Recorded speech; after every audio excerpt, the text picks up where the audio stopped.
សួស្តីអ្នកគ្នាមានបញ្ហាក្នុងការ download វីដេអូនៅក្នុង Facebook ដោយសាមញ្ញយើងត្រូវការប្រើ app ឬក៏យើងមិនចេះ down ថ្ងៃនេះខ្ញុំមកប្រាប់ពីរបៀប down ដំបូងអ្នកគ្នាគ្រាន់តែ copy link នៅលើវីដេអូដែលអ្នកនរគ្នាចង់ down មក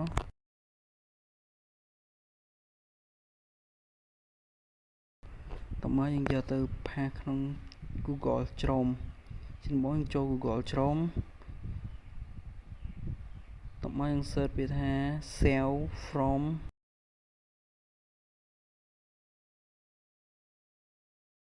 លើគេ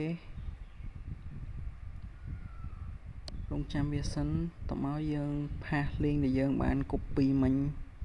ចូលទៅក្នុងកន្លែងផាស URL ហ្នឹងទៅហើយខ្ញុំធ្វើការផាសសិនតោះមកយើងចុចសញ្ញាព្រួយរងចាំវាដំណើរការ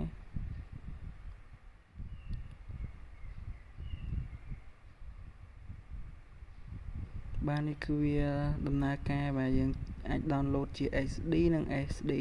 សម្រាប់ខ្ញុំយក HD តោះមកយើងចុច download ចេញពាណិជ្ជកម្មយើងចុចថយក្រោយមកតោះមកវាពងឲ្យ download អីរងចាំវាពេញ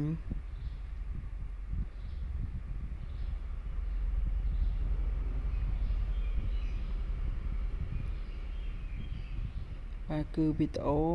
បាន download ពី Facebook